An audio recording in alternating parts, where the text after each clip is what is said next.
Hello, beautiful people, and welcome back to Heavyweight the Weigh In podcast. I'm your host, Latifa.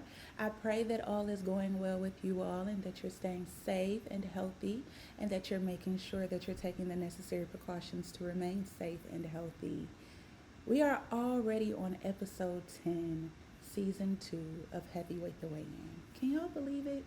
Time is just flying by. Christmas is almost here. Let me not skip over Thanksgiving. Okay. Anyway, let's take a little visit down memory lane, shall we?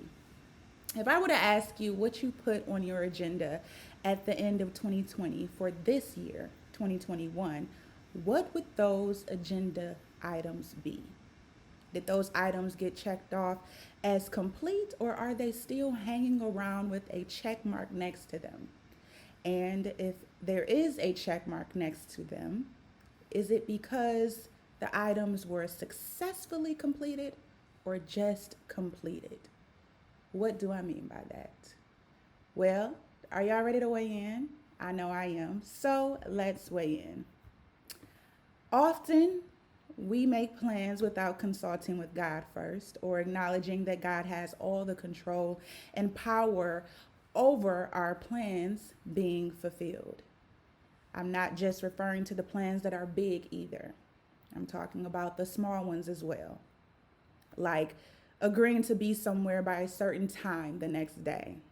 I feel as though it is something all of us do, including me.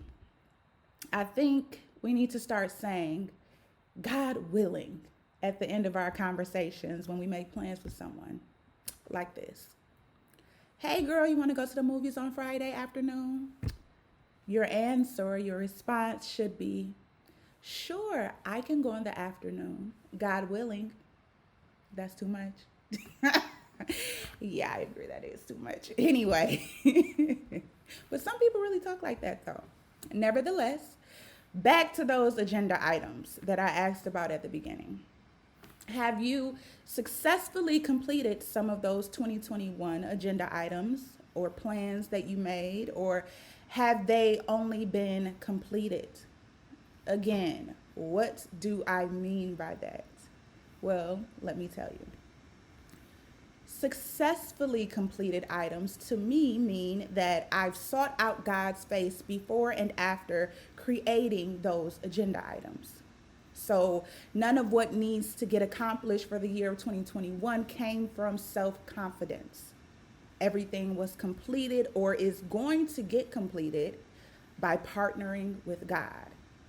And if I might add to the agenda, if I might add to my plans, I'm making sure that I get the okay from God, that I get the approval from God.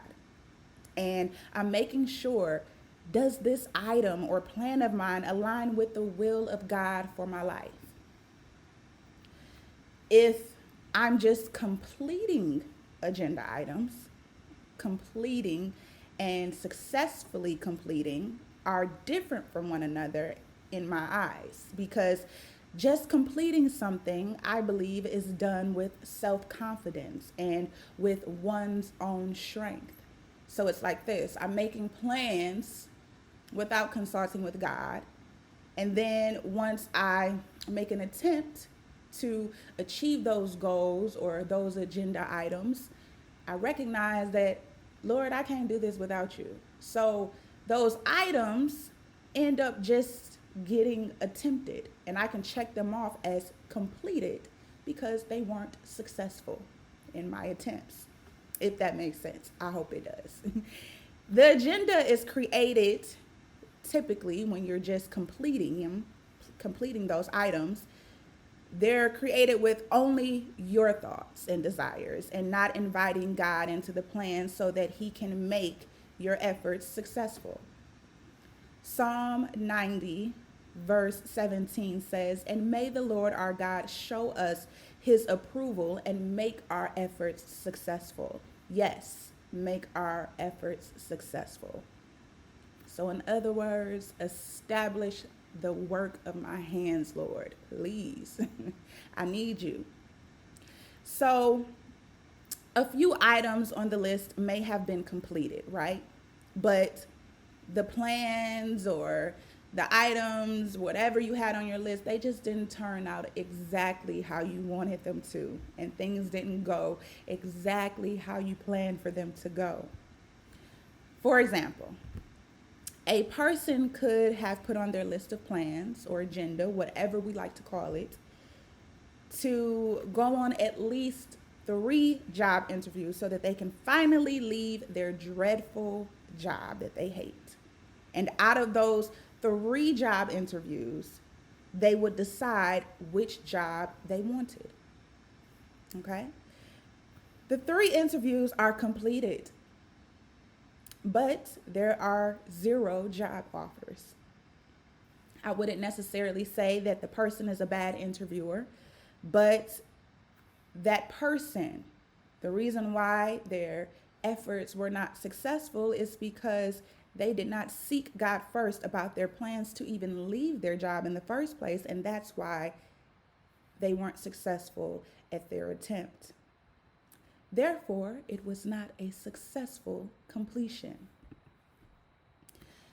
I feel like sometimes God may be telling us to be still in the middle of chaos, in the middle of hard situations, so that he can teach us some things and refine us in the fiery furnace. Or he may even be using us to teach others on the job lessons such as humility or how to keep the faith even when we may not understand our current circumstances. I'm not going to pretend like I've never done this before, like I've never went on job interviews and tried to leave my job, made an attempt and tried to leave my job because it was hectic and it was crazy and I just did not like the atmosphere. And I'm like, Lord, save me. I'm not going to act like that I've never done that because I was just so uncomfortable.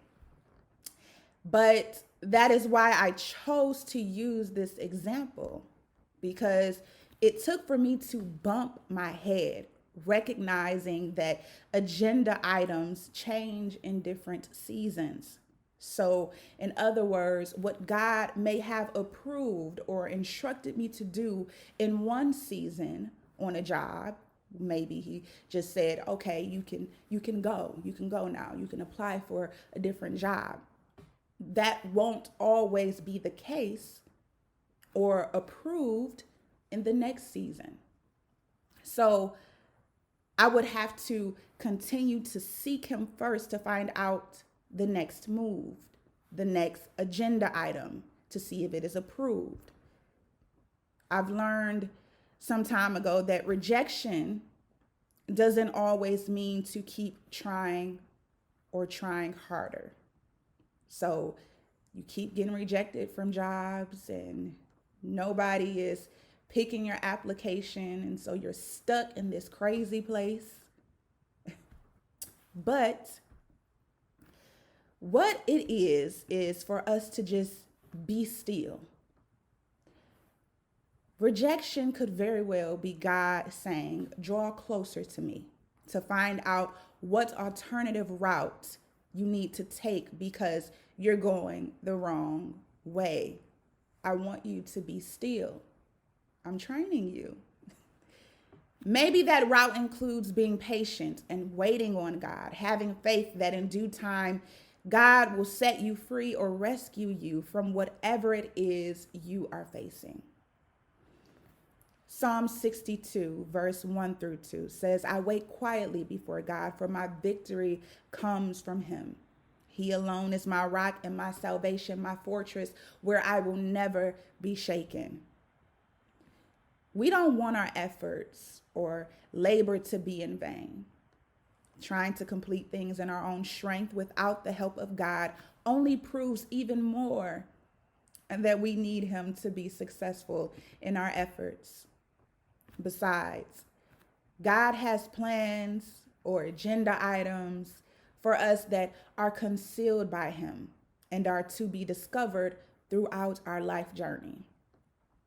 This is how we build our relationship with God, by continuously seeking him to figure out the next steps, items, moves to reach our ordained destination. Proverbs 19, verse 21 says, "Many are the plans in a person's heart, but it is the Lord's purpose that prevails." For the rest of this year, I'm going to tell y'all my plans. And the upcoming year of 2022, I am making a conscious effort to partner with God so that I can successfully complete my agenda items. His desires are now my desires, and I'm trying to do my very best in carrying out to successful completion the instructions and plans that he has made known to me. Instead of trying to compile my own list of items, making my own plans, and ignoring what God is calling me to do, I'm going to ask him, "Lord, does my agenda align with yours?" James chapter 4, verse 13 through 17 says, "Now listen, you who say today or tomorrow we will go to this city or spend a year there, carry on business and make money. Why? You do not even know what will happen tomorrow. What is your life? You are a mist that appears for a little while and then vanishes. Instead, you ought to say, if it is the Lord's will, we will live and do this or that. As it is, you boast in your arrogant schemes. All such boasting is evil. If anyone then knows the good they ought to do and doesn't do it, it is sin for them." Now, don't get me wrong. I'm not saying that having an agenda or making plans is a bad thing. I don't think anyone would say that. But what I am saying is, don't forget to include God in the decision making and the plans and whatever it is that you're doing. He is a vital piece of our plans being successful. So I'll leave you with the question: what's on your agenda for the remainder of this year? And are there some items that need to be revisited to include God? And that concludes episode 10, Agendas. I pray that you guys enjoyed it and that you got something out of it. I can't believe I'm almost about to wrap up season 2. I'm not done yet, but I feel like it's coming to an end soon. Anyway, as always, stay blessed, stay safe, and stay in prayer, not only for you and your family, but for all believers everywhere. Y'all have a good one.